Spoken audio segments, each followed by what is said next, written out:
I now welcome our Governor, David Mundo Apatang, to the stage for the solemn morning remarks on behalf of the Commonwealth.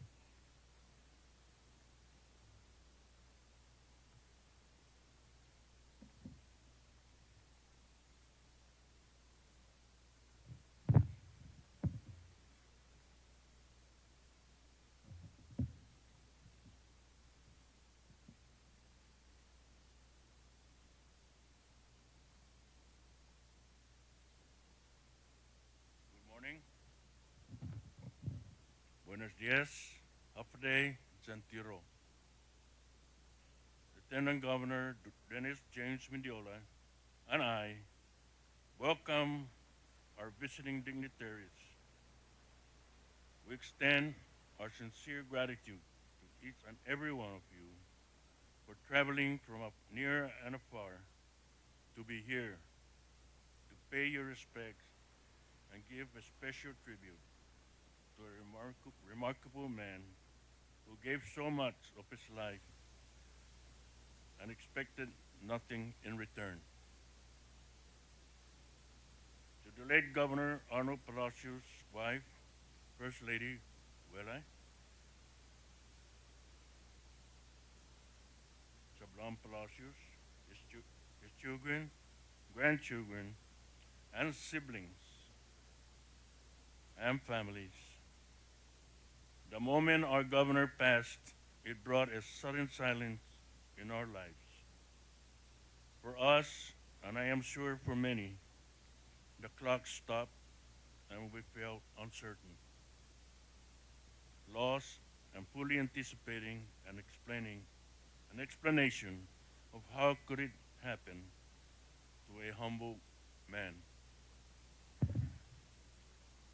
First Lady, children, siblings, and families, Lieutenant Governor Mendiola and I offer not only our deepest condolences, but also our presence and our friendship to help you in your time of grieving. Please know that we grieve with you. On July 23rd, 2025, Governor Palacios woke up, spent his short morning like he always did with his wife, Wela, and then left his home and headed to his office in Capitol Hill. Governor Palacios, like every other morning since he and I took office 2.5 years ago, walked into his office and started his day with staff members, briefing him on so many matters and reminding him of his schedule for the day. I often walk over to his office for our morning business catch up or probably phone call on the agenda ahead of the day. I never got to do that on July 23rd. First Lady Wela, Governor Palacios, children, grandchildren, Governor Palacios' siblings and family, we lost a man too soon. I did not have my wife, Tony, beside me when we took office, the oath of office, for Lieutenant Governor on January 9, 2023. But Governor Palacios stood beside me that morning. Now,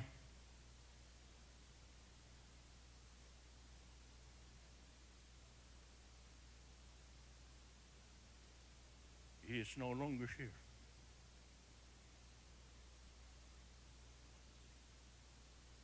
With us today.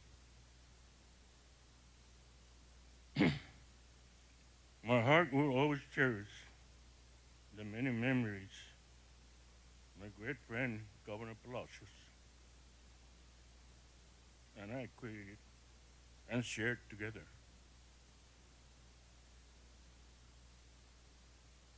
Our late Governor Arnold Indalecio Palacios and I started our job. He is as governor, mine as lieutenant governor of our great Commonwealth of the Northern Mariana Islands in the morning of January 9, 2023, while construction workers and cleaners We're renovating, cleaning the office on the second floor of One Athletic Sablon Memorial Building on Capitol Hill. Our newly sworn-in governor and I used a very small office on the ground floor to conduct meetings after meetings with our soon-to-be cabinet members. Governor Palacios and I sat across each other at a wooden round table in that small office and spent hours talking about how to get our Commonwealth on the right track. Staring at us were the mounting of demand of keeping essential services going, paying the vendors, utility bills, health and life insurance premiums, making sure retirees receive their pensions on time, making sure Medicaid was available for those that needed it, reducing expenditures, and that our debts were paid. Less than a month into our 4-year term, detailed revelations of our government's fiscal condition warn us that our work ahead was going to keep us both up at nights. Governor Palacios and I knew the road to economic recovery was that we had to build anew for the impact of the 2020 COVID pandemic on the global economy, causing economic implosion of the global market giants, turn our chances of regaining economic strength less favorable. Since Governor Palacios and I took office, until the day he left us, it never once stopped to think whether all our efforts were worth it. In my morning sit down or talk to him, Governor Palacios and I in his office, I would often see how he carried much burden on his shoulders. He laboriously tried to find ways to move our Commonwealth forward. His strong will was evident by his seriousness to do more than what he did the day before. In his eyes, I will see a tired spirit, but in his voice, I will sense his persistence to keep going. He never relented. He often said he wished our challenges were simpler. He went home tired, came back the next day, still exhausted, but he never stopped showing up. He never stopped leading. Governor Palacios and I teamed up together to win the 22 general election. He and I committed to winning the confidence of our Commonwealth people. I know he never wavered in the pact he and I agreed to, and that was to rebuild public trust in our government. He often shared with me that our Commonwealth was going through difficult times and how that slowed the progress in our administration wanted to make. I am here to say and ask for my friend, Governor Palacios,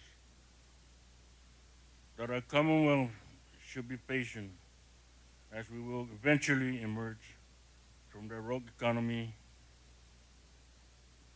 economic wave caused by the COVID pandemic, border shutdown, and worldwide financial turmoil. Governor Palacios had hopes and never once doubted himself that our Commonwealth would not return to calmer waters. Governor, you and I walked into the doors of the administration building together on that proud day on January 9, 2023. You left unexpectedly before our term in office was done.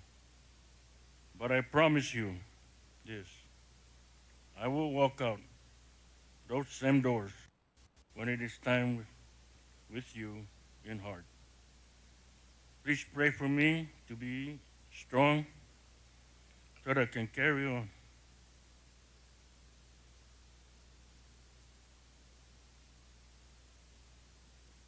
Our pact, and I will pray for you, my friend, that God reward you for your generous and Christian heart did for the people of our Commonwealth. You and I gave it our all, despite the limitations we were working with. I will miss you, and I will continue to pray for you. Rest in peace, Governor. Adios, and thank you very much from all of us, your cabinet also, and from I and the Lieutenant Governor. Thank you. Good luck.